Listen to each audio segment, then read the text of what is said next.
Number 37 is, why do we sin? It sounds like a strange question, right? But why do we sin? The reason we sin is because we don't have a lack of clarity. We don't have total clarity that God is here. We don't have total clarity that when we hurt someone, that we do that action, it hurts someone so badly. We're not connected. If I had God next to me, I would not sin. If I had my wife next to me, I would not look at another woman. If I had my child next to me, I would not curse. If the problem, we don't really believe that that person, that being is right next to us. It's a lack of clarity.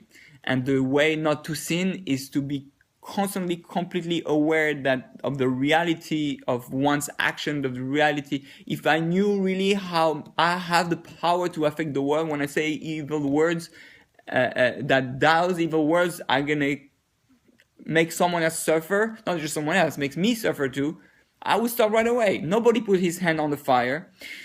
So in order not to sin, one had to use his imagination. The reason we sin is because we don't use the power of imagination to realize the reality of what, or the consequence of what we're doing.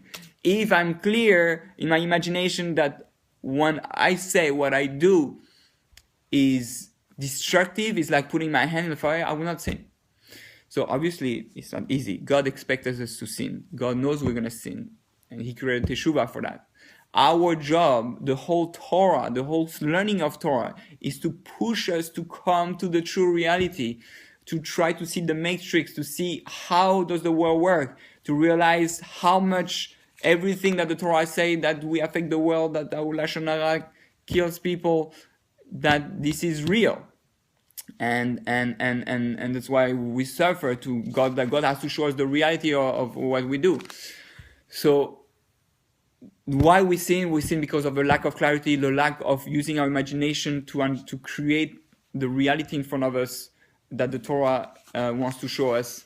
In a way, it's the most important thing to learn from our learning of Torah is to see that every action we do matters. Every thought matter, every emotion matter, every speech word matter, every action. We have to get to that awareness, and the Torah keeps teaching us all those things, and we have to make it real to us. Use your power imagination, meditate on it, realize, bring the awareness that God is with you all the time, and you will not sin.